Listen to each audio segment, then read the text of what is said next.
Bueno, gente, bienvenidos a esta escuela sabática de este sábado 8 de mayo. Y hoy la lección es la simiente de Abraham. Así que vamos a orar. Amado buen Dios, Señor, siempre te estamos muy agradecidos porque nos has conservado una semana más de vida, porque tenemos este sábado como este colofón de toda la semana, como este momento más esperado, más preciado, donde nos podemos reunir con los hermanos, donde podemos disfrutar inclusive de tu palabra, de este mensaje.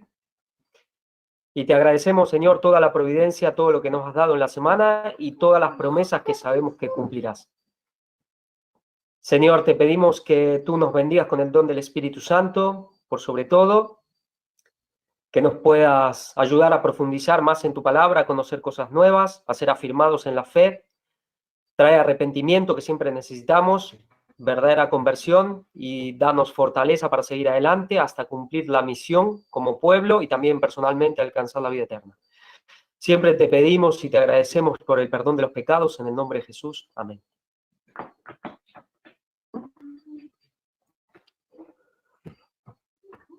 Bueno, hoy tenemos visitas y tenemos niños, así que puede ser un poco más ruidosa.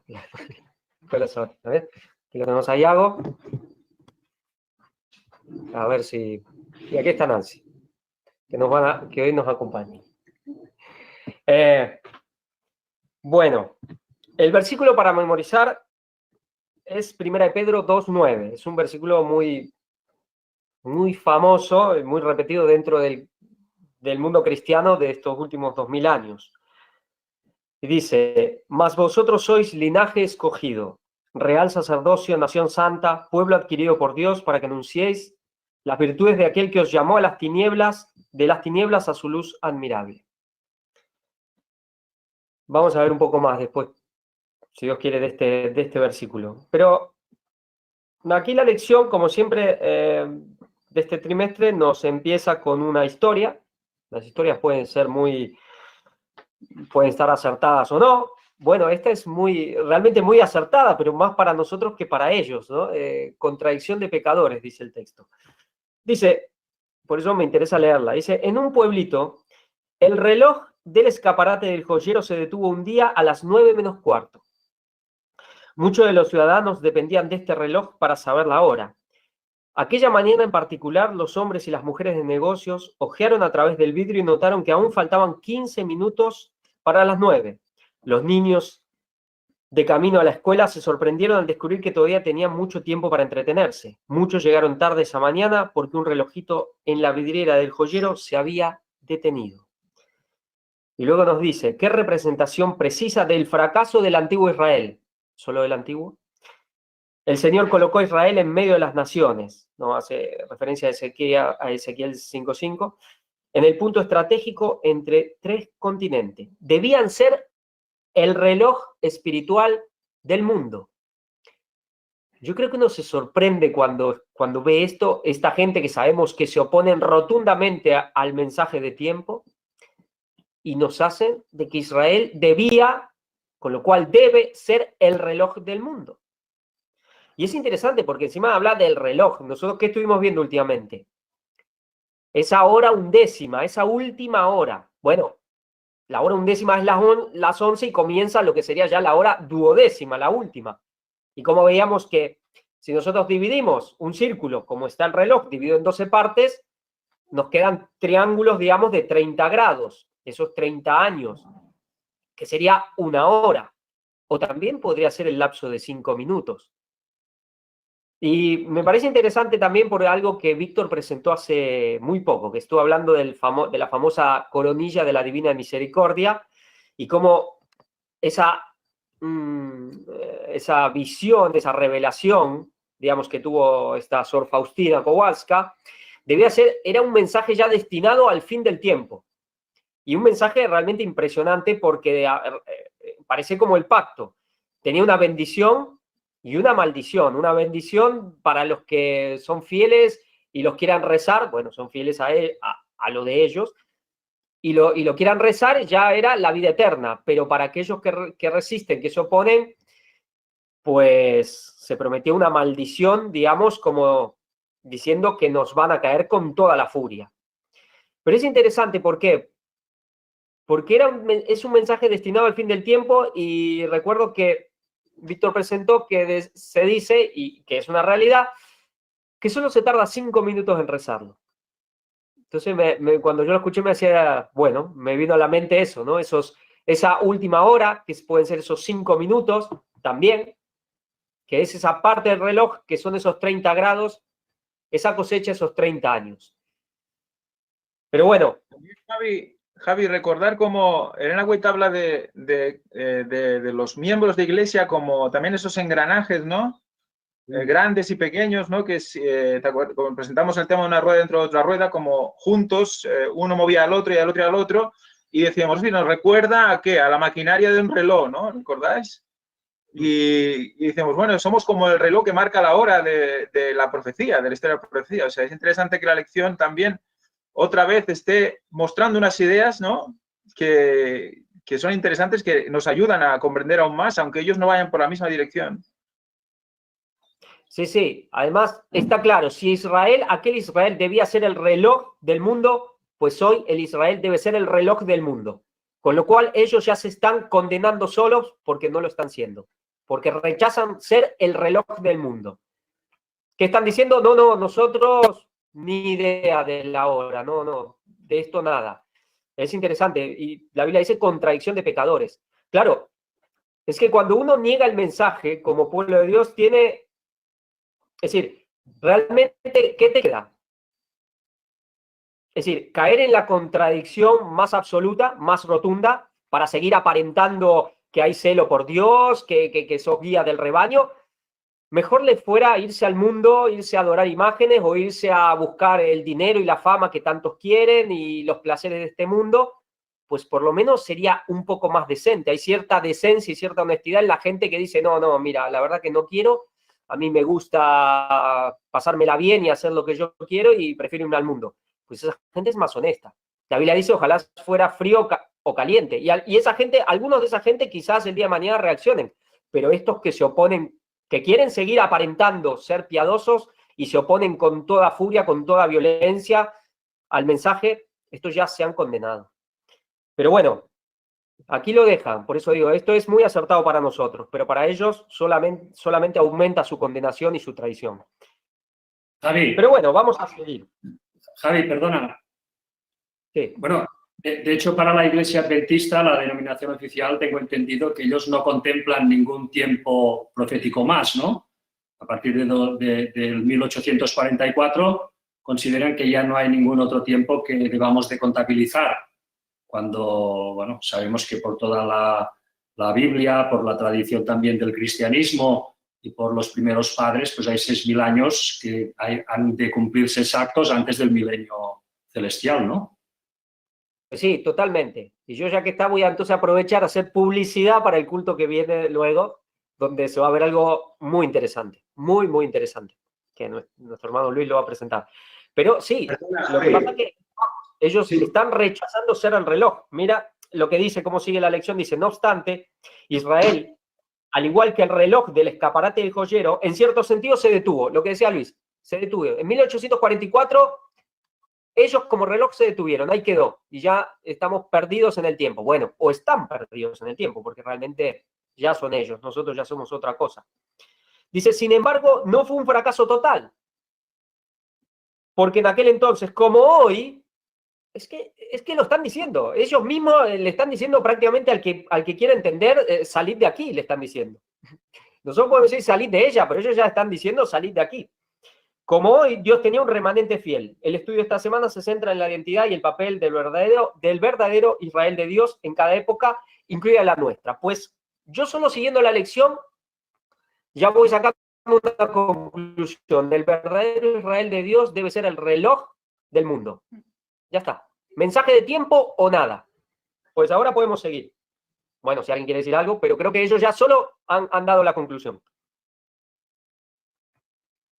Sí, quería comentar que lo que habías presentado en el culto pasado, que era uno de los 30 años, si vamos al eje del reloj, ¿no representará Tarsis el eje del reloj? también? ¿El centro del mundo redondo? ¿La rueda?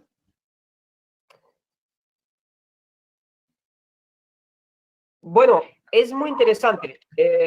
Nosotros, si vemos quizás un mapa antiguo, por así decir, antes del descubrimiento de América, descubrimiento, ¿no? Bueno, para este mundo, para el mundo que tenía, donde estaba el peso específico del mundo, esta parte, Israel es el centro.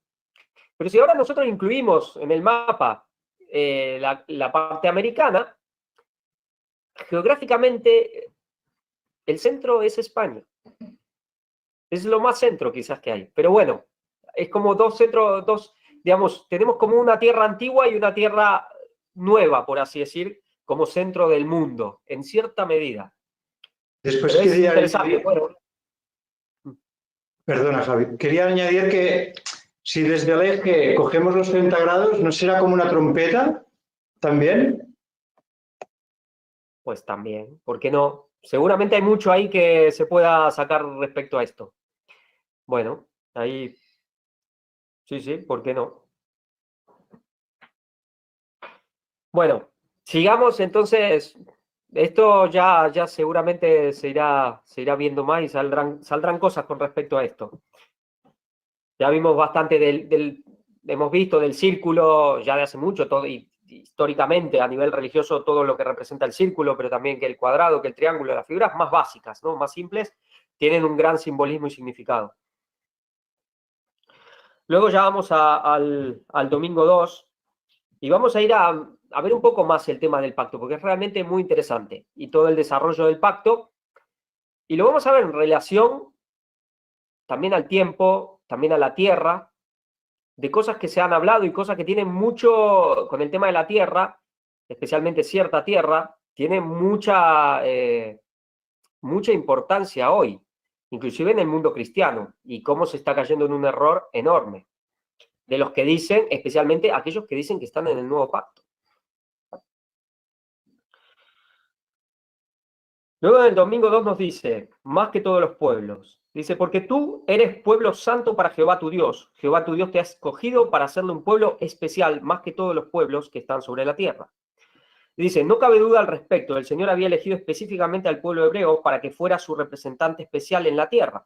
La palabra traducida como especial en el versículo anterior, segulá, puede significar propiedad valiosa o tesoro peculiar. Bueno, aquí creo que todos ya estamos pensando lo que Ángel nos está presentando. Este tesoro especial. Y todo lo que hay, ¿no? Antes solo veíamos, bueno, el tesoro, pero ahora estamos viendo, es decir, es como que creo que yo en gran medida hasta ahora solo veíamos el cofre, pero ahora estamos abriendo el cofre y ver todo lo que realmente es el tesoro, ¿no? Recordemos la plata, el oro, el hierro, el bronce, todo lo que eso significa. También es esencial recordar que esta decisión fue totalmente un acto de Dios, una expresión de su gracia. El pueblo en sí no tenía nada que le hiciera merecedor de esta gracia, porque la gracia es algo inmerecido. Y nos lleva a Ezequiel 16:8. Yo siempre lo dejo voluntario, si alguien quiere leer, Ezequiel 16:8. Y vamos a ver un poco esto, pero vamos a ver algo más. No queda solo en una decisión arbitraria de Dios por gracia, digamos, aunque es por gracia, pero vamos a ver por qué Dios escogió a Israel también, que ya lo hemos visto, pero vamos a ver un poco más. Ezequiel 16:8. ¿Cómo ayudará eso a explicar el hecho de que el Señor ha escogido a Israel?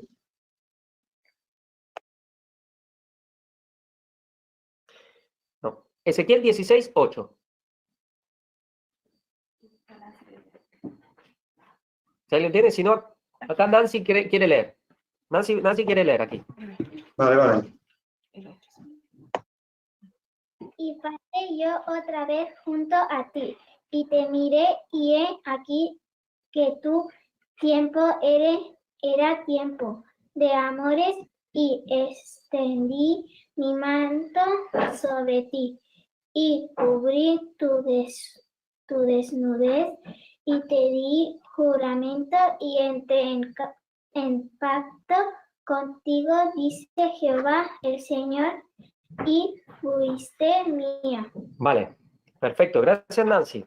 Aquí vemos cómo Dios escoge a Israel, bueno, este símbolo clásico de la mujer, y que la vio y la escogió. Sintió como compasión, misericordia y la escogió y entró en pacto, ¿no? Entonces, pero recordemos de lo que veníamos hablando. ¿Por qué Dios saca, digamos, por qué Dios le da al pueblo judío? ¿Por qué lo saca de Egipto y lo lleva a la tierra de Canaán? ¿Por qué razón? Por gracia, todo es por gracia, pero ¿cuál fue la razón principal que Dios escogiera a ese pueblo? Acá Laura nos dice por la promesa. ¿Qué promesa? Dice cuando le hizo a Abraham, ¿no? Dios hace un pacto con Abraham, ¿no es cierto? Vamos a ver un poco, porque esto también es muy interesante. Javi, Vamos, ahora sí, David, si quieres leer. bueno, Javi, sí. ¿me oís? No, quería comentar antes que dice que aquí que tu tiempo era tiempo de amores. También, vale. Bueno, es interesante, ¿no? A nivel, digamos, a nivel biológico, a nivel natural, ¿no? El tiempo de amores es la primavera. Y aparte, ¿no? El significado espiritual del hecho de que está con ganas de buscar marido, digamos, ¿no? Quiere buscar marido, quiere encontrar un marido, tiene ganas de unirse a Dios de alguna manera, ¿no? ¿Y qué caes? Caes en ídolos. Baal, recordad que Baal era marido también, señor, ¿no? Es la imitación de Dios.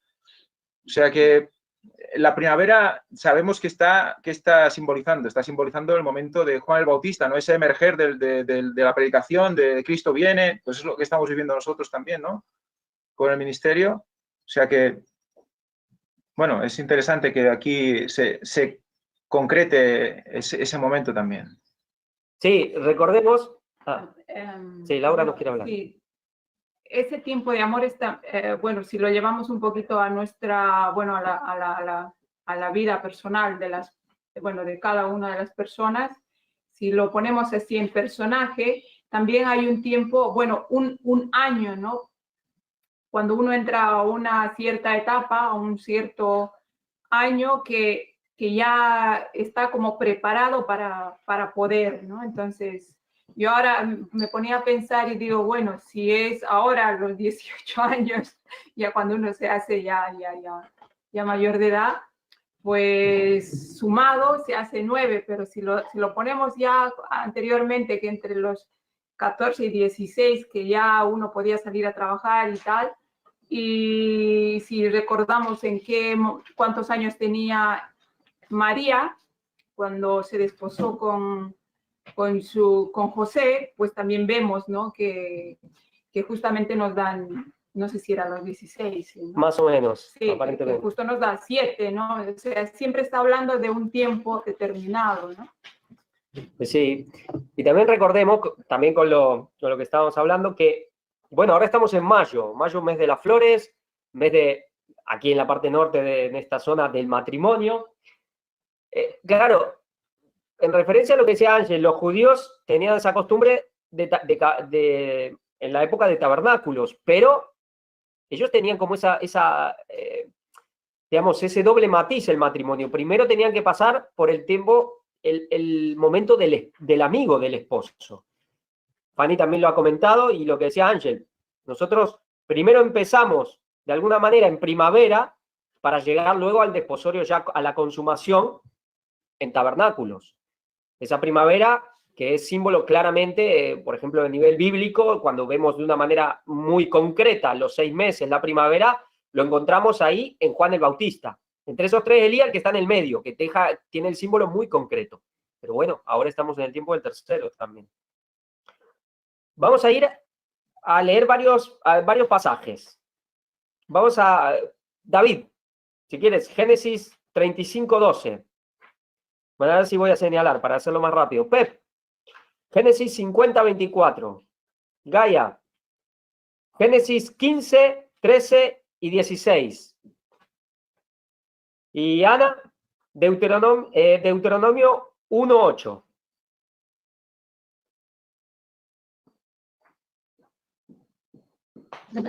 Génesis 35:12. La tierra que he dado a Abraham y a Isaac la daré a ti, y a tu descendencia después de ti daré la tierra. Muy bien. ¿A quién se lo dice aquí? Dice que le di a Abraham, a Isaac, te daré a ti. ¿A quién le está hablando? ¿Quién es el tercero aquí? Yo soy el Dios de Abraham, de Isaac. Está hablando a Jacob. Sí. Vale. Ahí vemos ya una promesa. Vamos a Génesis 50:24 ahora. Dice así, y José dijo a sus hermanos, yo voy a morir, mas Dios ciertamente os visitará y os hará subir de esta tierra a la tierra que juró a Abraham, a Isaac y a Jacob. Muy bien. Acá vemos una promesa que empieza con Abraham, pero Dios la renueva y la repite con su descendencia más directa, digamos, hijo y nieto. Luego vamos a Génesis 15, 13 y 16. Entonces Jehová dijo a Abraham, ten por cierto que tu descendencia morará en tierra ajena y será esclava allí y será oprimida 400 años. Y en la cuarta generación volverán acá, porque aún no ha llegado a su colmo la maldad del amorreo hasta aquí. Ahora vamos a volver a esto y vamos a Deuteronomio 1:8. Mirad, yo os he entregado la tierra. Entrad y poseed la tierra que Jehová juró a vuestros padres, Abraham, Isaac y Jacob, que les daría a ellos y a su descendencia después de ellos. Vale. Aquí vemos cómo Dios había hecho un pacto ya con Abraham, lo renueva, lo repite con Isaac y con Jacob, y luego, por ejemplo, en Éxodo 12:41 dice, y pasados los 430 años, en el mismo día, todas las huestes de Jehová salieron de la tierra de Egipto. Dios hace un pacto con Abraham de que le va a dar, digamos, entre muchas bendiciones, a su descendencia le va a dar, ¿qué? Una tierra. Pero hace algo más, le da un tiempo. Dios le da un tiempo. Ese pacto, esa renovación del pacto también tenía un periodo de tiempo. Y como dice, en el mismo día, ya sabemos, ¿no? Es interesante porque ese periodo de tiempo, a Abraham Dios le dice 400 años, pero luego ya Moisés en un momento le agrega unos 30 años. Es decir, tenemos un periodo de tiempo clarísimo, como digamos, implícito, bueno, y explícito en el pacto. Ya tenemos un pacto del cual hoy tanto hablamos que nosotros seguimos siendo herederos de ese pacto, que ya tenía un periodo de tiempo definido, no un periodo de tiempo indefinido, definido. Y vamos a ver que ese pacto, además, la promesa tenía una doble cara. Pero luego están esos 30 años que agrega ya Moisés, que Pablo también lo usa, luego siempre se habla o de los 400 o los 430. Y yo pregunto, ¿qué es lo que define, lo que divide los 400 y los 430 años? Hay un personaje que es protagonista en esa división del tiempo. ¿Quién es? Bueno, es el hijo de Abraham, ¿no? Es Isaac, el hijo de la promesa, ¿no? Sí, pero es verdad, podemos decir hay dos. Uno es Isaac, donde va la descendencia. Te dice, en Isaac te será llamada descendencia. Pero ¿quién es el otro que divide, que define también esos 30 años? Bueno, es el hijo de Lea. Acá nos está diciendo Laura, ¿el hijo de quién? ¿De la esclava? Sí, de la esclava. Sí. ¿Ismael? Ismael. Digamos, ¿cuándo empiezan a contarse los 430 años? Los 430 años empiezan o bien cuando sale Abraham de Harán o cuando entra en Canaán. Hay siempre esa duda, ¿no? Yo personalmente pienso que es cuando entra en Canaán Abraham que empiezan los 430 años. ¿Cuándo empiezan los 400? Y los 400, pues cuando Isaac, el hijo de la promesa, empieza a ser perseguido y maltratado por su hermano Ismael cuando tiene 5 años. Cuando Isaac tiene 5 años, que es destetado, empieza a ser maltratado por su hermano. Vale. Esto es muy interesante porque nosotros vemos ahí que la diferencia esta de 30 años la hace cuando Isaac tiene 5, recordamos el 5 con esa undécima, es decir, la descendencia, por donde va la descendencia, que empieza a sufrir persecución de Ismael. ¿Qué es lo que define los últimos 30 años de la historia? Cuando, digamos, la descendencia, por lo menos en el sentido más literal, más claro, ya sea judíos y cristianos, empiezan de alguna manera a sufrir la persecución ¿de quién? De los hijos de Ismael. Los hijos de Ismael son los que marcan también esos 30 años finales. Bueno, ese es un detalle. Pero lo que veíamos, ya vemos un pacto que Dios tiene con un hombre que le promete a su descendencia una tierra. Pero yo pregunto, nosotros vemos, bueno, la descendencia que los judíos heredan por el pacto, por la promesa hecha a Abraham, y luego Isaac y Jacob, heredan esa tierra allá en la zona de lo que era la zona de Canaán. Pero ¿qué más le dijo Dios a Abraham? ¿Solo le habló de su linaje literal o también había un linaje espiritual? ¿Qué incluía la promesa? Bueno, el linaje espiritual y a Cristo, ¿no? Claro. A Cristo y al linaje espiritual en Cristo, claro.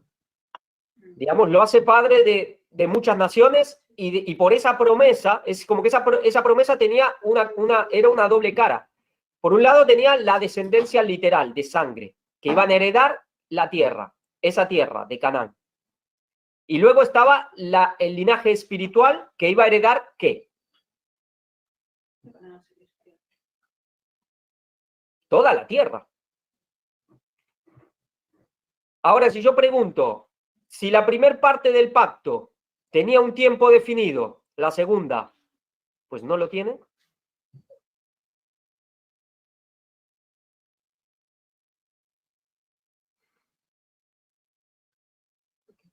Nosotros sabemos que sí, pero eso es algo que deberían preguntarse los que niegan que haya un tiempo definido.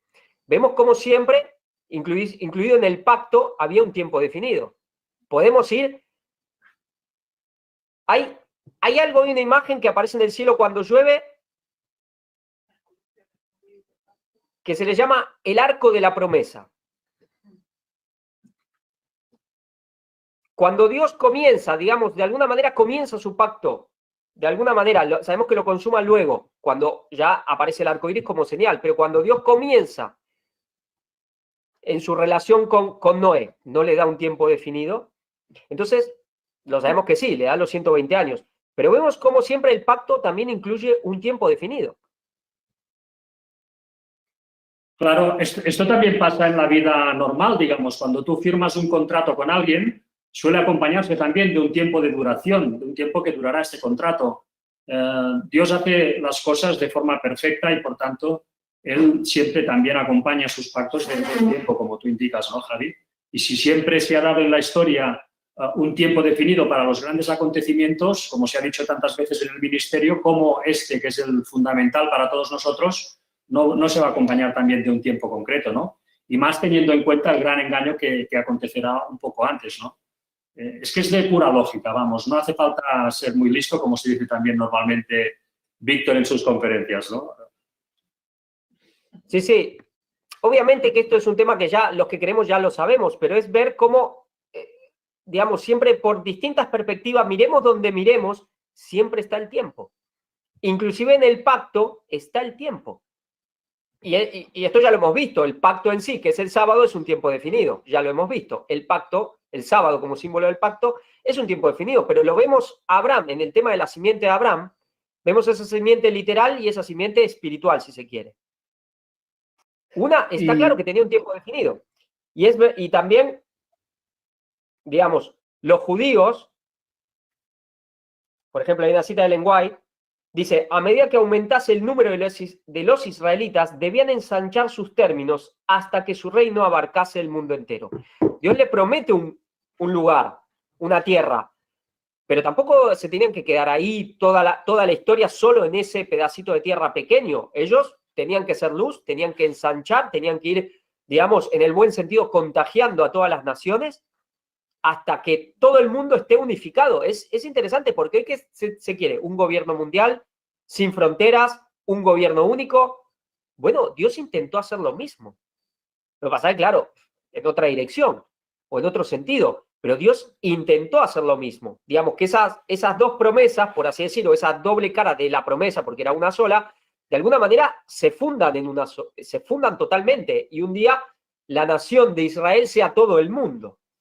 Pero lo que vemos aquí, ya vemos de entrada, a nivel explícito, un periodo de tiempo definido con respecto al pacto, con respecto al linaje más literal, la descendencia literal de Abraham. Y bueno, pues cae por su propio peso, que el cumplimiento espiritual, el linaje espiritual en Cristo, también tiene que tener un tiempo definido. Pero bueno, eso solo Javi, para dar perspectiva sobre lo que ya sabemos, pero para que nuestra fe sea confirmada y los que dudan, pues que se den cuenta que no hay forma de negar el tiempo, digamos. Se niega el pacto. Se niega el pacto si se niega el tiempo. Javi, solo un detalle. Que esto que decías de que todas las señales llevan implícito un tiempo, o todo el pacto lleva implícito un tiempo, también acordémonos de la señal de la circuncisión, que allí también había explícito un tiempo. Eran esos 8 días y después debía de ser circuncidado el niño, ¿no? Ese 8 también tiene sus simbolismos y bueno, también es curioso, me ha venido a la mente esto. Bueno, y es muy interesante porque la circuncisión comienza con Abraham, está ligada al pacto eterno, al nuevo pacto con Abraham, y sabemos que el momento donde de manera definitiva el pueblo de Dios heredará la tierra será en el 8º milenio. No, y recordar el final de esos 400 años, ¿no? Es con Moisés, ¿no? Ajá, exacto. O sea, que hay una venida también, viene el Salvador. O sea, que todo está demasiado bonito, ¿no? Sí, sí, sí. Pero cuando viene el cumplimiento, dice, en el mismo día, cuando viene el momento, Dios saca a su pueblo. Como dice, Dios se lleva a las huestes de Israel.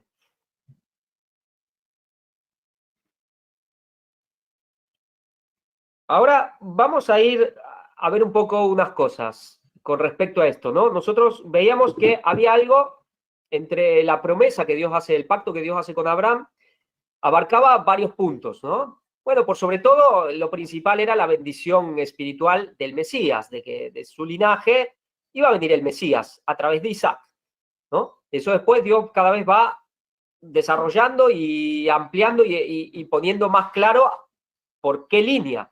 Pero quizás es lo principal. Pero había algo muy ligado al pacto, que es de lo que más, que es lo que estábamos hablando, que es la tierra. Dios, digamos, con Abraham hace un pacto donde a su descendencia le dará la tierra de Canaán. Y leíamos algo también con respecto al tiempo.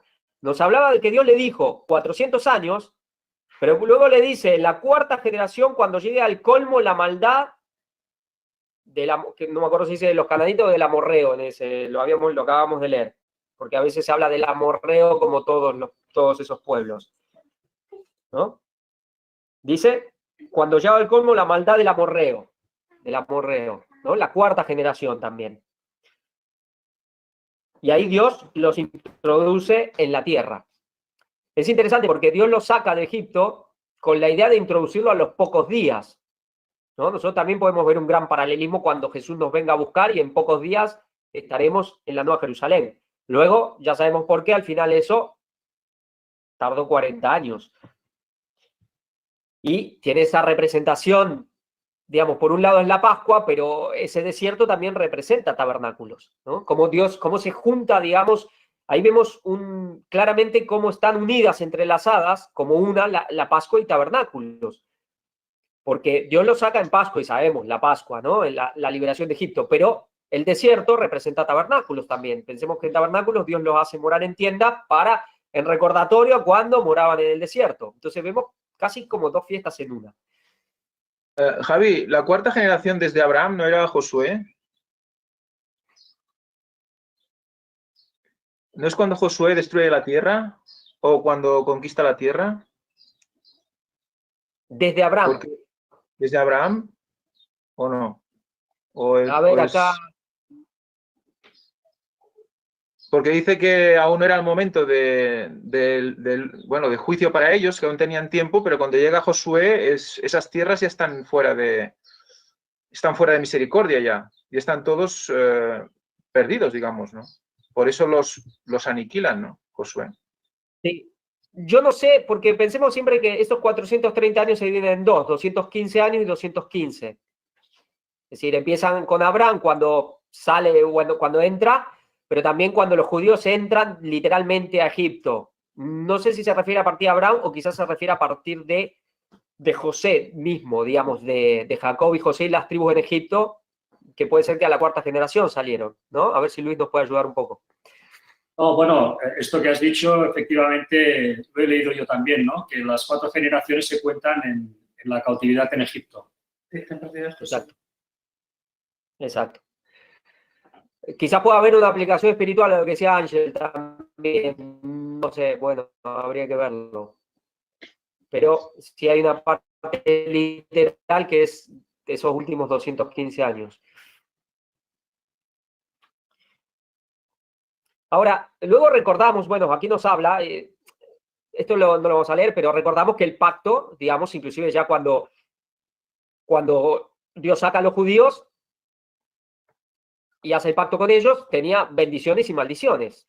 Esto está claro. Había bendiciones y maldiciones en el viejo pacto. Y en el nuevo también las hay. En el nuevo también las hay. Digamos. Pero vemos una cosa. Dios le promete una tierra. Siempre pensemos que es por la fidelidad. Digamos, lo que ya comentábamos, las bendiciones que recibe el pueblo judío no las recibió por su fidelidad, sino por la fidelidad de Abraham, inclusive de Abraham, de Isaac y de Jacob.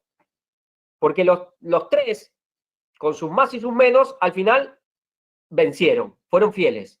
Con sus más y sus menos, vencieron. Y por esa fidelidad, el pueblo recibe todas las bendiciones. Ahora el pueblo, como pueblo, nunca fue fiel. Entonces, una de las bendiciones era la tierra. Aquí vamos a hablar algo que hoy, bueno, lo que decía, hoy es importantísimo, súper polémico. La otra vez hemos comentado algo y luego lo hablamos ya después un poco con Joseph, que es algo que se había comentado. Ellos reciben la tierra por heredad y Dios se las da y cumple su parte. Pero el pueblo, lo que veíamos, nunca entra a ese pacto nuevo que es por la fe. Pensemos que el pacto viejo y el pacto nuevo es como una cuestión de perspectiva.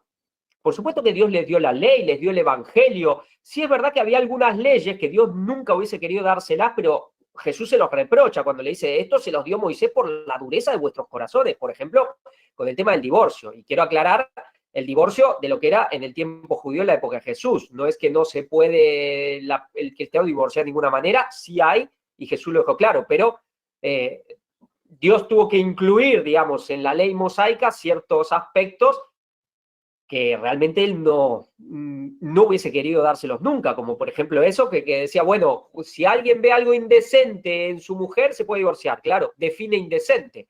Y eso fue lo que hicieron los fariseos. Empezaron a definir indecente y era cualquier cosa. Eso eran parte, por ejemplo, eso es un símbolo, una representación de lo que era el viejo pacto, de cómo Dios tuvo que permitir cosas que no eran. Pero básicamente era por la fe o por mí mismo, digamos, ¿no? Es decir, la obediencia, el punto no era la obediencia, el punto era la fe. Obedecer por fe o obedecer por mí mismo. Y eso es imposible. Entonces siempre, por eso los judíos iban siempre de fracaso en fracaso.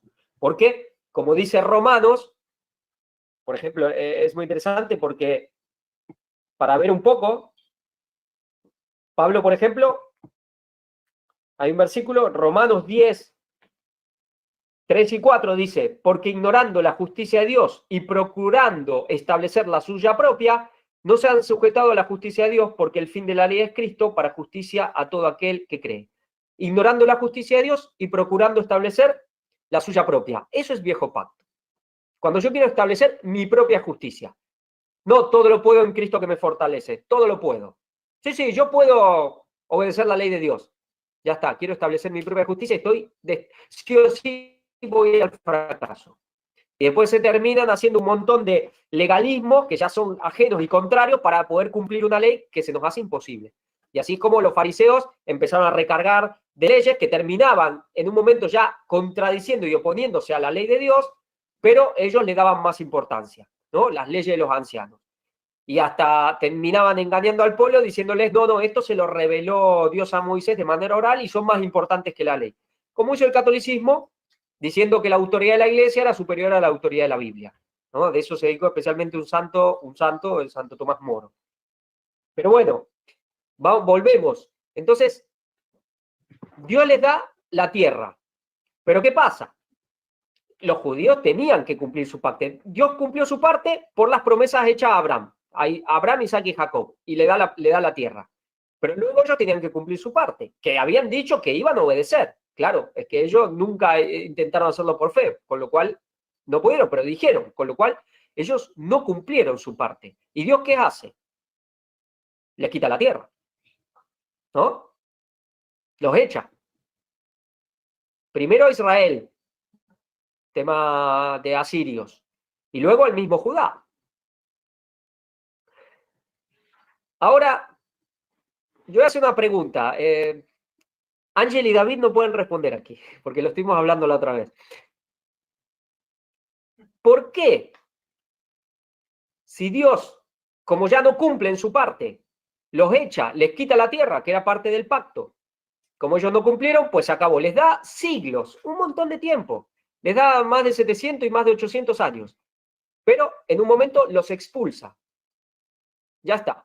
Como dice, yo cumplí. Lo que yo dije a Abraham, a Isaac y a Jacob, yo ya cumplí. Ustedes no cumplieron, fuera. Pero ¿por qué Judá vuelve? ¿Por qué a Judá le da otra oportunidad y a Israel no? Porque no hizo tanta maldad, igual que Israel hizo lo peor que Vale, aquí Laura me dice que es que porque Judá no hizo tanta maldad como Israel, que Israel hizo peor. ¿Será así? Vamos a leer algunos versículos para ver si es así. Vamos a leer.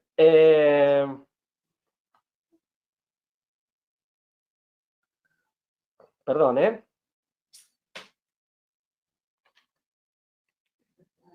Vamos a leer Ezequiel 23:11. ¿Quién lo quiere leer? ¿Josep? Ezequiel 23:11. Para ver si esto es así, si es que Israel era peor y Judá no era tan pecadora. Su hermana Oliva la vio y sin embargo se envició aún más que ella, fornicó más que su hermana. Aquí está hablando de Jerusalén, ¿eh? Sí, y lo vio su hermana Oliva y enloqueció de lujuria más que ella. Y sus fornicaciones fueron más que las fornicaciones de su hermana, que su hermana era Samaria. Sí. Entonces, y a veces dice, bueno, es que los reyes fueron peores, los reyes de Israel. Vale, yo voy a leer Segunda de Reyes, capítulo 21. Voy a leer algunos versículos intercalados para ver si es que los reyes eran peores de Israel. Será por eso. Dice, aquí está hablando de Manasés. Dice, asimismo edificó altares en la casa de Jehová, de la cual Jehová había dicho, yo pondré mi nombre en Jerusalén. Y edificó altares para todo el ejército de los cielos en los dos atrios de la casa de Jehová. Y pasó a su hijo por fuego. Y se dio a observar los tiempos, y fue agorero, instituyó encantadores y adivinos, multiplicando así el hacer lo malo ante los ojos de Jehová para provocarlo a ira. Y puso una imagen de acera que él había hecho en la casa de la cual Jehová había dicho a David y a Salomón su hijo, yo pondré mi nombre para siempre en esta casa y en Jerusalén, la cual escogí de todas las tribus de Israel. Por cuanto Manasés, rey de Judá, ha hecho estas abominaciones y ha hecho más mal que todo lo que hicieron los amorreos, que fueron antes de él, y también ha hecho pecar a Judá con sus ídolos. Fuera de esto, derramó Manasés mucha sangre inocente en gran manera, hasta llenar a Jerusalén de extremo a extremo. Además de su pecado con que hizo pecar a Judá, para que hiciese lo malo ante los ojos de Jehová. Aquí tenemos quizás al peor rey de todos. Es verdad que el final es muy asombroso, pero aquí quizás ninguno de Israel llegó a hacer tanto mal como él. Entonces vemos que Dios dice que Judá termina pecando más. Vemos que tuvo reyes tan o más pecadores. Sí. ¿Por qué vuelve? ¿Por qué a Judá sí y a Israel no?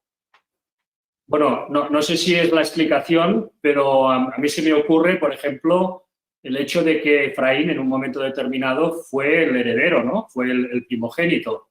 Y por tanto, sobre todo lo vemos cuando Salomón, ante el fallo de Salomón grande, ¿no? De adorar ídolos, de permitir que se adoraran ídolos, etcétera, Dios pues hace subir a Jeroboam, que era de la tribu de Efraín, si no voy equivocado, para que lidere pues al pueblo de Israel en su conjunto, ¿no? Pero en ese momento Jeroboam comete el gran pecado de erigir ídolos, etcétera, etcétera, como sabemos también.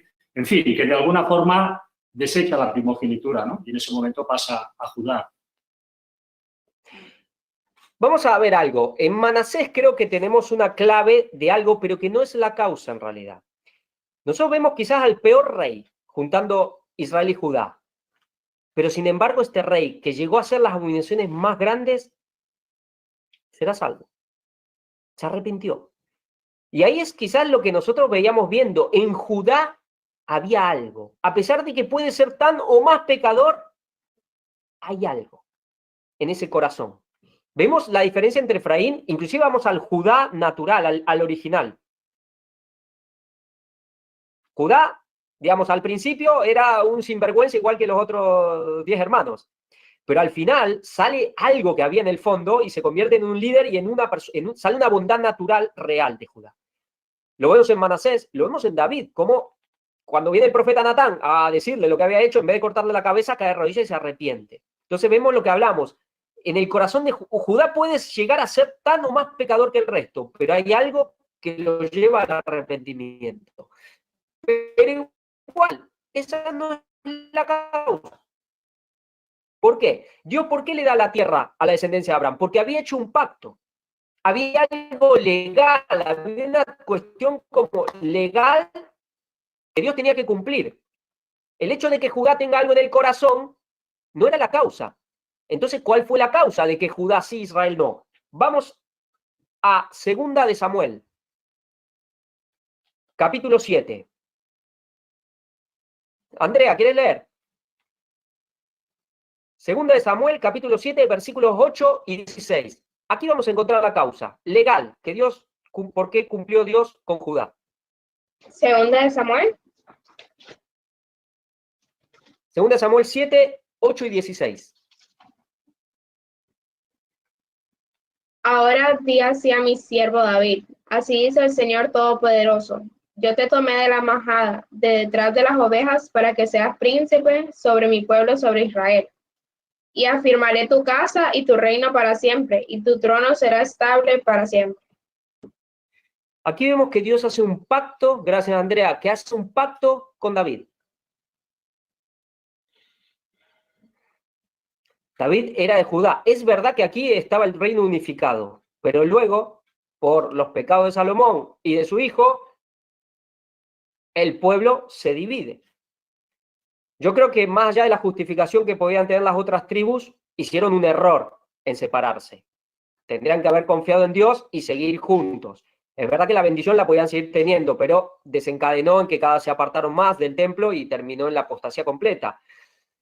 Y Dios, digamos, Dios le promete algo. Acá hay 3 palabras, especialmente del versículo 16, que Dios le promete a David. Dios hace un pacto con David.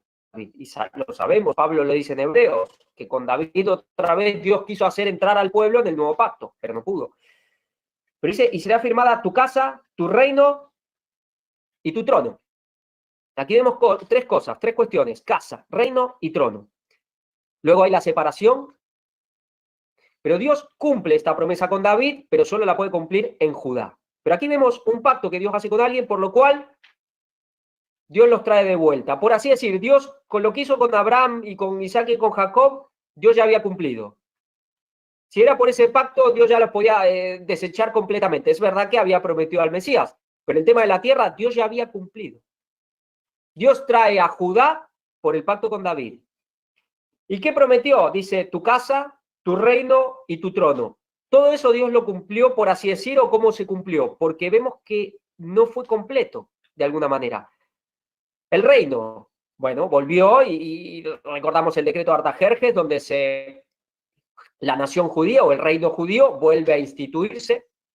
La casa de David siguió el linaje de David, pero hubo algo de David que no siguió.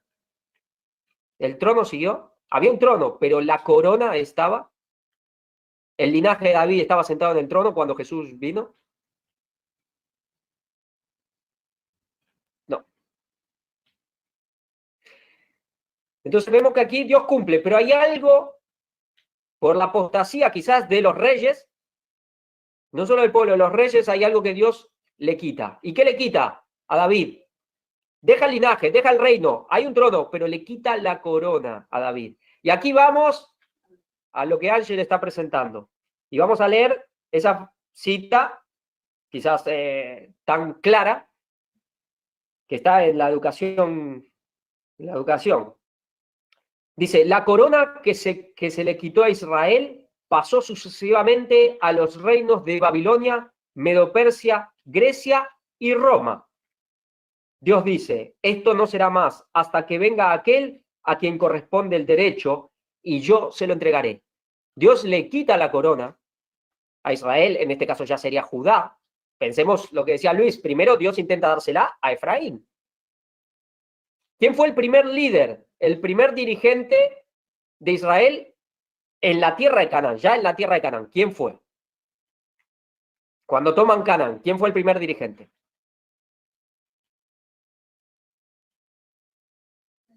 Josué. Ya no era Moisés. ¿Quién fue? Josué, ¿no? ¿De qué tribu era? José, hijo de Nun, tribu de Efraín. ¿Dónde estaba el tabernáculo? ¿En la tribu de quién? De Efraín, que estaba en el centro de Israel. Dios le da todo, pero luego Efraín, lo que decía Luis, Efraín, como cuando diciendo, déjalo, es dado a los ídolos. Bueno, pero Dios le quita la corona y la corona sigue por Babilonia, Medo-Persia, Grecia y Roma. Esto nos puede sorprender. Dice, hasta que venga, esto no será más, hasta que venga aquel a quien corresponde el derecho y yo se lo entregaré. ¿Y esto cómo se cumple? ¿Se cumplió? ¿No se cumplió? ¿Cómo? ¿Cuándo? ¿Quién es hasta que venga aquel? ¿A quién se refiere? A Jesús, ¿no? Y vamos a ver algo muy interesante, pero vamos a matizar más porque realmente después veremos dónde pone el lenguaje esta cita, pero vamos a ver algo muy interesante. Dice Babilonia, Grecia, Medo-Persia y Roma, la corona va por ahí, hasta que venga aquel. Bueno, sabemos que Jesús vino en el momento de plenitud del Imperio Romano.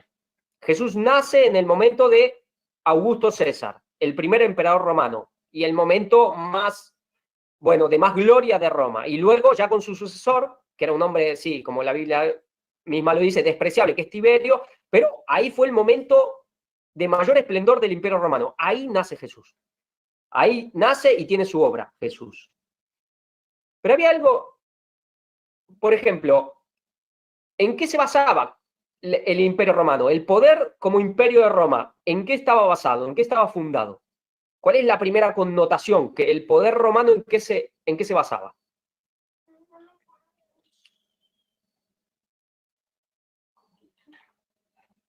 Voy a hacer otra pregunta. Por ejemplo, ¿cuál es la connotación primera del imperio babilónico? La Biblia siempre hace referencia a Babilonia en referencia a ¿qué? Era un poder por sobre todo ¿qué? Político, religioso, económico, por sobre todo era ¿qué? Babilonia era religioso, ¿no? Babilonia es la connotación religiosa cuando se habla de idolatría. Babilonia es la religión. Por ejemplo, este es más fácil. El reino de Tiro, ¿dónde estaba sustentado su poder? ¿En qué? Dicen sus riquezas, Laura. Bueno, sí, en el comercio, ¿no? En la economía. ¿Y Roma en qué? ¿Cuál era el poder romano? Militar. Militar, vale. Vamos a ver algo, porque esto yo creo que es maravilloso. Vamos a leer algunos versículos. Juan 19, del 1 al 3. ¿Quién falta leer? Ángel y Lore.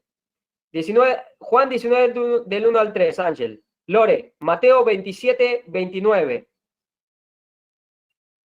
Fanny, Marcos 15, 19. Vamos a leer estos versículos. Vamos a ver qué hicieron los militares romanos. Así que entonces tomó Pilato a Jesús y le azotó. Y los soldados se entretejieron una corona de espinas, y se la pusieron en la cabeza y le vistieron con un manto de púrpura. Y le decían, salve, rey de los judíos, y le daban bofetadas. Mateo 27, 29. Y pusieron sobre su cabeza una corona tejida de espinas y una caña en su mano derecha, e hincando la rodilla delante de él, le escarnecían, diciendo, salve, rey de los judíos. Una caña, ¿no pone? Una caña. Marcos 15, 19. Y le golpeaban en la cabeza con una caña y le escupían, y puestos de rodillas le hacían reverencias. Vale. Aquí vemos cómo, inclusive en el sentido de mofa, ese poder militar, porque eran los militares romanos, esos militares romanos coronaron a Cristo, le pusieron un manto púrpura, pusieron una caña, un cetro en su mano derecha y le pusieron una corona. Inclusive era una corona como casco, entretejida, era como quizás muy igual a la verdadera corona. Sí, de mofa, pero el poder militar romano coronó a Cristo. Y luego lo pusieron en medio y en alto. Recordamos cómo los judíos, los sacerdotes judíos, en toda su oposición, igual cumplieron la escritura e hicieron que también Roma atravesara a Jesús para que esa sangre pueda darnos la salvación. Vemos cómo esa corona vuelve a Jesús realmente. Y ese poder militar romano corona a Jesús, sin saber lo que hacían. Y hasta se hincaban, salve rey de los judíos. ¿Y qué hace Pilato? Lo que está escrito, escrito está. ¿Qué puso? Jesús el Nazareno, rey de los judíos. Vemos cómo Roma corona a Jesús. Es realmente impresionante. Fíjate lo de la caña en la mano. Lo dices que es el báculo, ¿no? Pero ¿qué dice? ¿Qué dijo él? Dice, ¿qué habéis salido a ver al desierto? ¿Qué habéis salido a ver al desierto? Una caña movida por el viento, ¿no? ¿Y a quién se refería? Se refería a Juan el Bautista, ¿eh? O sea que ese cetro o esa vara que muchas veces hemos hablado, él en su mano tiene la caña que es representada a Juan el Bautista también. No es una caña partida que se atraviesa la mano como Egipto, que se rompe y te apoyas y te atraviesa la mano, como decía. No, es una caña que aguanta los embates del viento, ¿eh? Esa caña no está rota. O sea que es muy interesante también ahí cómo él coge la caña de Juan el Bautista. Y es lo mismo que también está haciendo ahora, ¿no? Él coge la vara del tercer Elías. Y con eso es con lo que reina, ¿no? Y la mano son 5 dedos, ¿no? Pues sí, porque fijémonos, no, lo que dice Lenguay, luego de esto, de la cita de Lenguay, ella sigue y dice, ese tiempo está cerca. Dice, hasta que venga cuando la corona les haga, ese tiempo está cerca. Y dice, pero ¿cuál? ¿Se cumplió? Claro, es que tenemos que ver que la primera y segunda venida de Cristo es como parte de lo mismo. Claro que se cumplió en la primera, pero se va a cumplir en toda su plenitud en la segunda. Y lo que decía Ángel, esa caña. Recordamos el texto de Zacarías, que cuando habla del Mesías dice que habrá sacerdote a su lado y se sentará en el trono con él. Hay alguien como que comparte la corona de alguna manera. Y sabemos que por profecía la vamos a compartir todos, ¿no? Todos vamos a reinar con Cristo. Pero el detalle que lo que Ángel comentaba, la vara, esa caña, que no es una caña rota como Egipto, que son los dirigentes de la nación. Ellen White los pone como los dirigentes de la nación de Israel. Esa caña sacudida por el viento. Entonces, y la caña rota, la atraviesa la mano, Javi. O sea, es que como el clavo, o sea, es como que ellos clavan, ¿no? A Cristo también. Egipto está volviendo a sacrificar, ¿no? Y bueno, esa simbología de Egipto también ahora con esa iglesia militante, digamos, estamos muy actuales.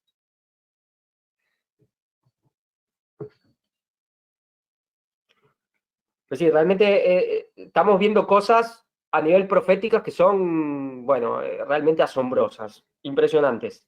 Esto es una revelación que creo que a todos nos ha dejado sorprendido, el tema de la corona, cómo pasa a Babilonia, pero cómo vuelve a Cristo y viendo un poco quizás lo que más tenemos que dilucidar, ese desarrollo, decir, bueno, ¿qué pasó? Cristo es verdad, dijo, toda potestad se me ha dado en el cielo y la tierra. Pero aquí vemos como inclusive Ellen White toma esta cita y la pone también en el futuro. ¿Se cumplió en Cristo? Por supuesto, pero ¿y en la segunda venida? Es decir, todo tiene un desarrollo y la coronación de Cristo sabemos que va a consumarse ya en la Nueva Jerusalén, en el 8º milenio. Inclusive Ellen White nos describe toda la escena cuando el Padre lo corona ante la vista de todos los enemigos, pero vemos cómo todo esto tiene un desarrollo que tiene que ver con el juicio. A ver, claro, cuando tú ves toda la relación de los 4 metales de la estatua, con esa relación impresionante con lo que es el mensaje del tiempo final, como una estatua más pequeña en los pies, ¿no? Y que eso te lleva en comparativa a Cristo, como estuvimos viendo, ¿no? También en la última, esa corona con la cabeza de oro, como Cristo fue pegado en los lugares y clavado en los lugares donde realmente simbolizaban la misma estatua, menos las piernas, que las piernas no son rotas, ¿no? Y justamente en la historia, ¿cuándo aparece él? En el medio de las piernas, ¿no? Aparece en medio de las piernas y ahí es el único lugar donde no le dejaron pegar y no le rompieron las piernas, ¿no? Porque ya estaba muerto. O sea que ahí era él. O sea, las piernas era él mismo también. A nivel temporal, ¿no? Eso es todo verlo como a diferentes grados de acercarse con la lupa o verlo más de lejos, pero estamos siempre dando vueltas en la misma estatua.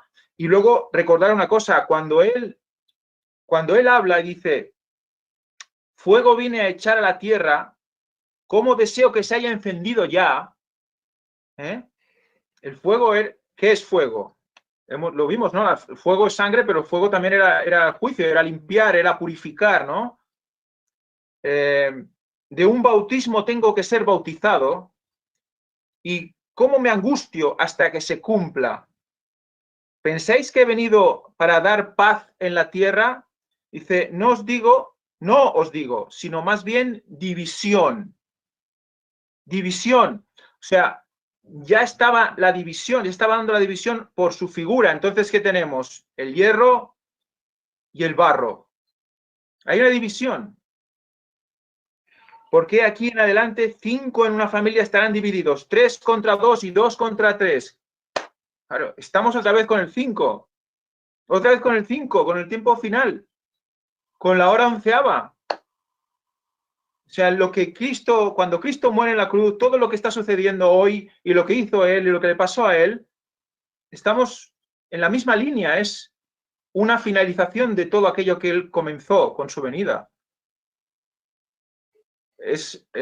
No sé, es la truaj que hemos estado haciendo, el sonido de la trompeta del día de la fiesta de las trompetas. Ese sonido que dividía, la truaj, ¿recordáis? Ese sonido dividía. O sea, que divide el hierro y el barro cocido.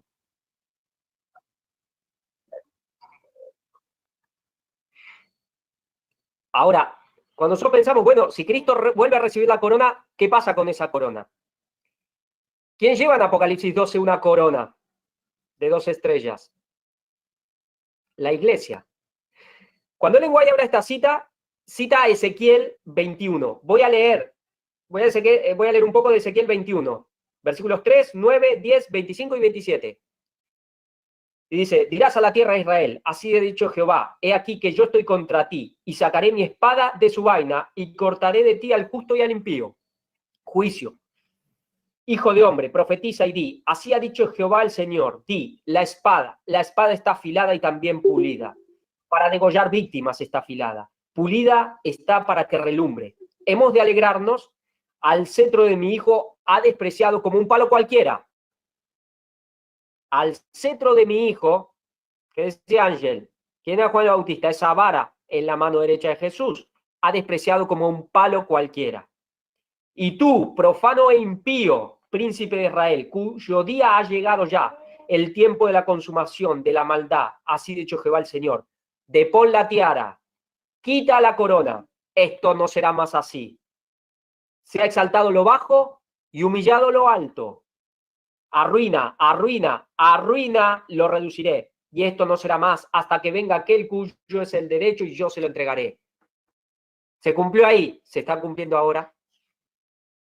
Depón la tiara, quita la corona. Fue desechada la iglesia adventista institucional. Está condenada. Fue desechado ese sacerdocio como cuerpo sacerdotal totalmente. Si quieren salvarse, tendrán que ser reinjertados en este cuarto ángel. Y aceptar al tercer Elías, qué difícil se les va a hacer a muchos.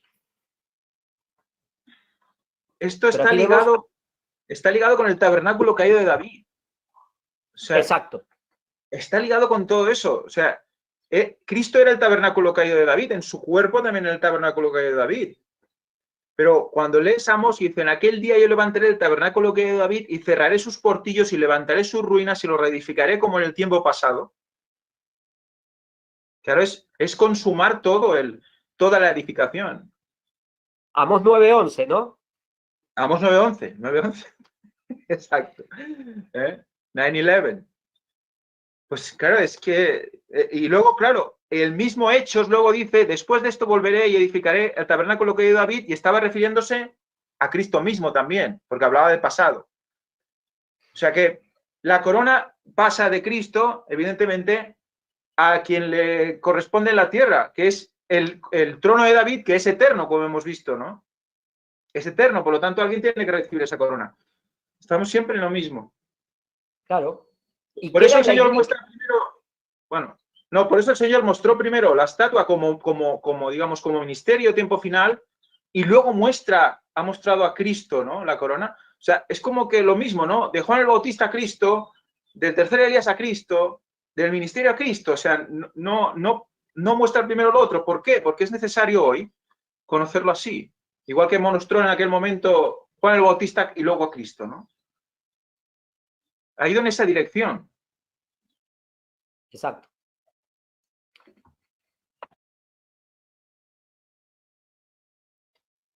Exacto, por supuesto. Y porque vemos cómo la corona queda en la iglesia, pero siempre se habla de los príncipes o del príncipe, ¿no? En la iglesia.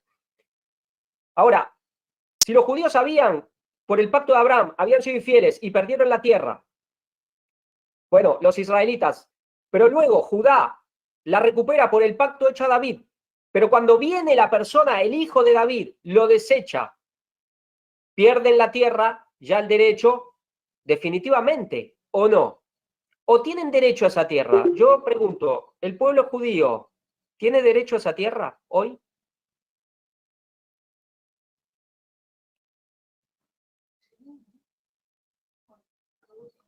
¿Qué dice el sionismo? ¿Qué dicen inclusive los evangélicos sionistas que nos dicen a los adventistas que nosotros estamos en el viejo pacto y no en el nuevo y ellos están en el nuevo?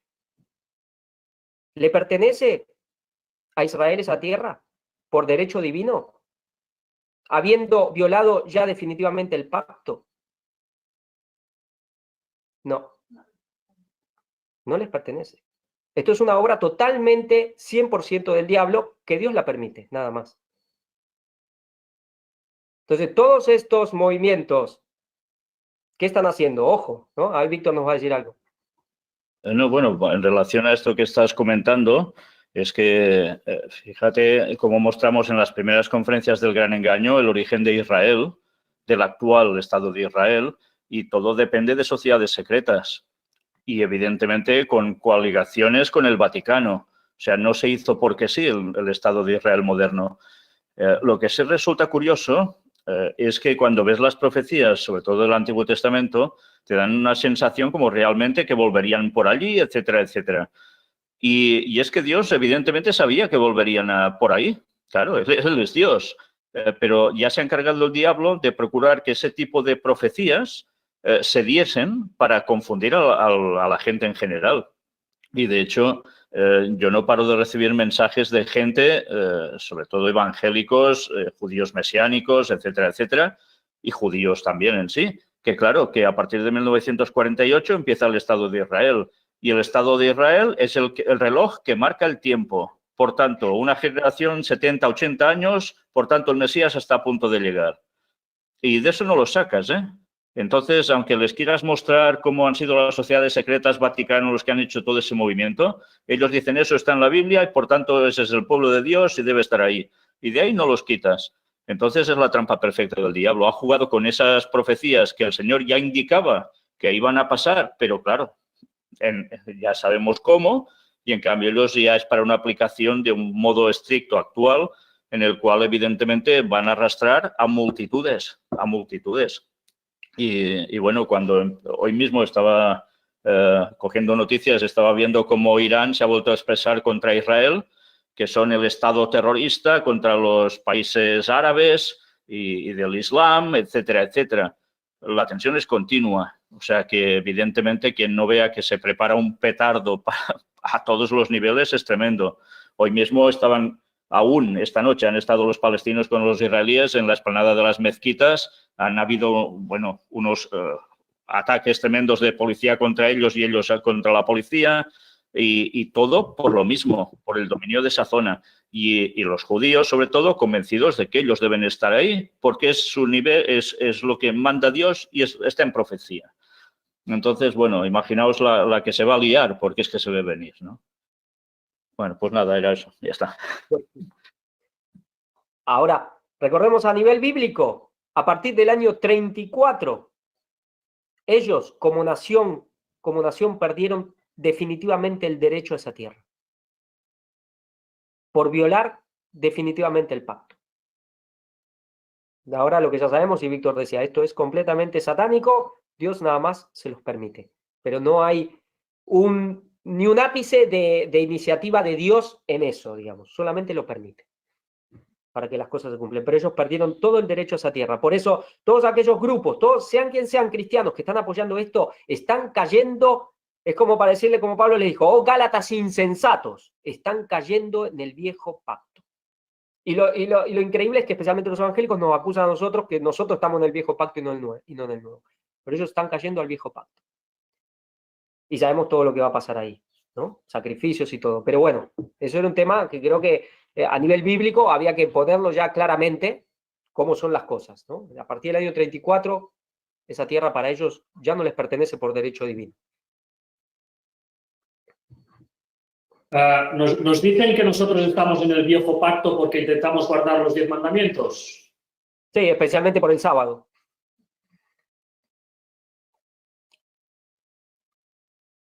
Para ellos es como que el sábado es el viejo pacto. Sabemos que los evangélicos no se oponen a ninguno de los otros 9, pero para ellos es como que el sábado es símbolo del viejo pacto, y ya está, de los judíos. Sábado judaico y ya está. Y ellos están cada día más en el viejo pacto, y especialmente con este apoyo a Israel. Cosas que ya se cumplieron.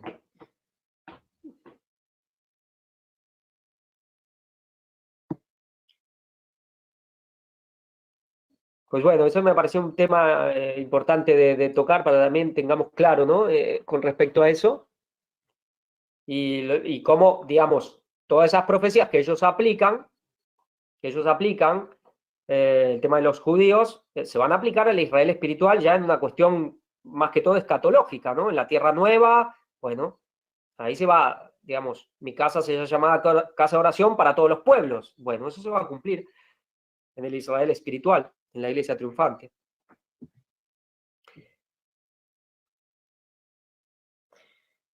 Bueno, yo más que todo lo que quería sobre esta lección, los puntos más importantes eran estos, ¿no? El tema de ver un poco el desarrollo del pacto, de por qué los israelitas no vuelven a la tierra y por qué Judá sí, ver cómo han sido dadas las cosas, ¿no?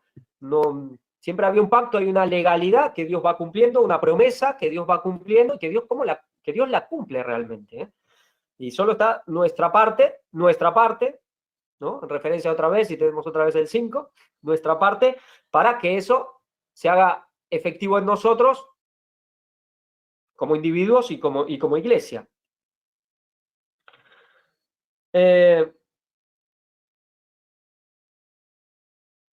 Quería leer una cita de Ellen White porque buscando cosas, está en Profetas y Reyes. Bueno, la lección daba a leer bastantes páginas de Profetas y Reyes, yo he leído, y rescaté algunas cosas interesantes. Por ejemplo, en la página 500, bueno, Profetas y Reyes 531.5, dice, mientras todo el mundo esté sumido en tinieblas, habrá luz en toda morada de los santos. Y dice, percibirán la primera vislumbre de su segunda aparición. Una luz sin sombra brillará de su resplandor y Cristo, el Redentor, será admirado por todos los que le sirvieron. Pero dice, percibirán la primera vislumbre de su segunda venida. Y creo que eso, lo que creemos en este mensaje, es lo que hemos percibido, esa primera vislumbre de su segunda venida. Y lo que estamos percibiendo. Yo digo, lo más importante que quería rescatar, sé que en la lección hay más cosas, pero lo más importante que yo quería rescatar era esto. Javi, hay algo que da que pensar mucho y es ver cómo precisamente está habiendo un gran retorno de judíos de distintas naciones a la tierra de Israel, a la actual tierra de Israel. Y bueno, esta semana veía como algunos más han ido llegando. Entonces, ya sabéis que para ellos esto también es una profecía, el retorno de ellos a su tierra, que no solo es iniciar la nación del actual Estado de Israel, sino además que se vayan juntando los judíos de todas partes. Han ido muchos de Francia debido a la situación cada vez más antisemita, dicen, en Europa, porque ya dicen antisemita, no dicen anti-israelí o antijudía o lo que sea, ¿no? Bueno, pues eso para ellos cumple la profecía. Y es muy preocupante porque, claro, cuando ves las profecías que nos dice el final de Daniel 11, te das cuenta que cuando estén todos allí viene la hecatombe absoluta, todos o muchos de ellos, ¿no? Cuando estén ahí. Con lo cual, Satanás les está preparando una masacre absoluta, ¿eh? Además, que también, a su vez, todo esto no es solo para buscar una masacre sobre ellos, sino para evitar que lleguen a reaccionar cuando el mensaje les llegue. Porque tarde o temprano el mensaje a Israel, el del cuarto ángel, debe llegarles. Entonces, es una doble trampa que tienen. Ir allí para poder llegar a conocer el mensaje, sí, eso sería lo positivo. Pero es que están yendo ahí y cuando se muestra el falso Mesías caen de cuatro patas en ese gran engaño, literalmente. Y encima después la masacre en esa zona de guerra, ya sabéis cómo, ¿no?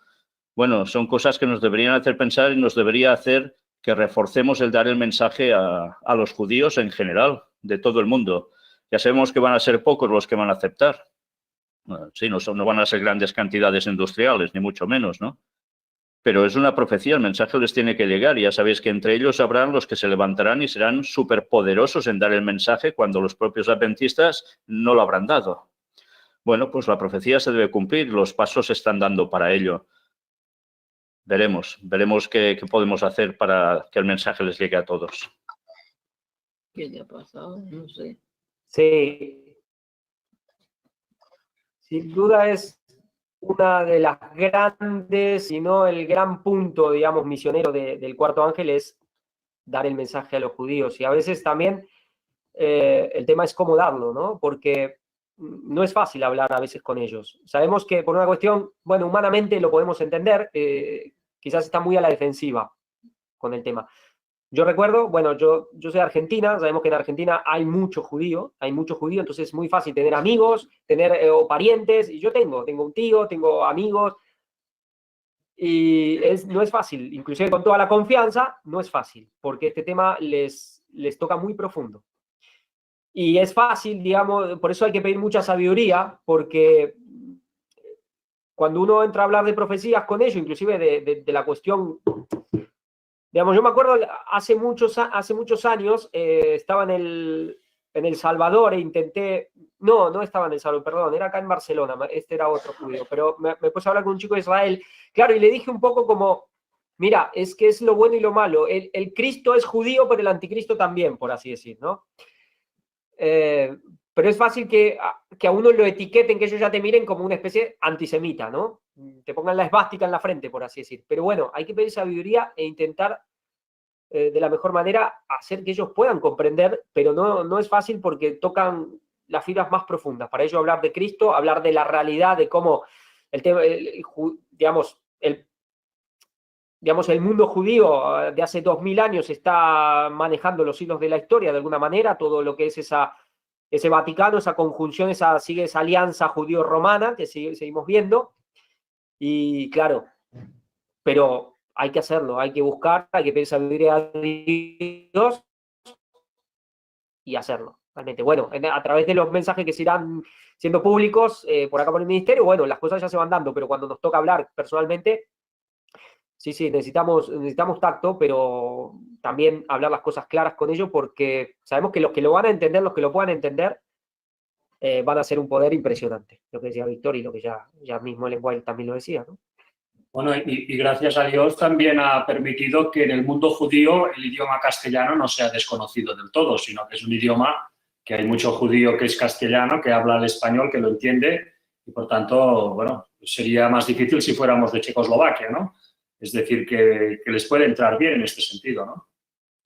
Sí, en Israel, yo inclusive conozco personas que, digamos, yo me acuerdo en Argentina, que lo deben hacer en todos lados, cuando terminaban a los 18 años, se terminaban el colegio secundario, se iban 1 o 2 años a Israel a estar ahí en los kibbutz y eso. Y yo conozco gente que no han vuelto, que se han quedado. Inclusive he conocido gente que vive en Israel, que a veces los he visto, pero que están viendo en Israel, pero que son argentinos o de padres argentinos, hay muchos.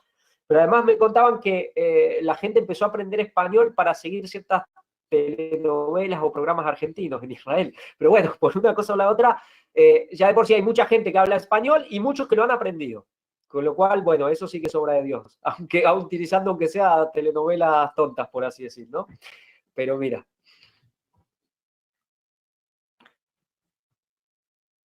Así que bueno, esa es una misión, vaya misión que tenemos. Y creo que está llegando el momento donde eso se tiene que empezar a cumplir en gran manera. Sabemos que es verdad que el momento para ellos es a partir de la ley dominical, y cuando salgan las tablas y la sangre, lo de Ron Wyatt, para eso va a ser el detonante para ellos. Pero hay algo que tiene que estar sembrado ya, si no, va a ser difícil.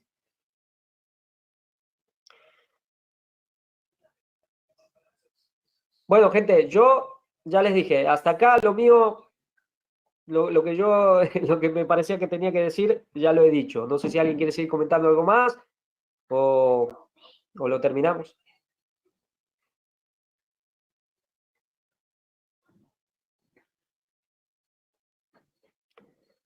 Pues bueno, entonces damos por finalizada la escuela sabática. Si les parece bien. Bueno, sí voy a pedir alguien que ore. A ver, Pep, si nos quieres hacer una oración. Y damos por finalizado y le agradecemos a Dios esta escuela sabática. Muy bien. Padre nuestro, que estás en el cielo. Señor, te queremos agradecer por esta escuela sabática, por estos momentos tan profundos y reveladores, Señor, donde tú nos vas mostrando tu luz, tu verdad, que no deja, Señor, de asombrarnos y maravillarnos.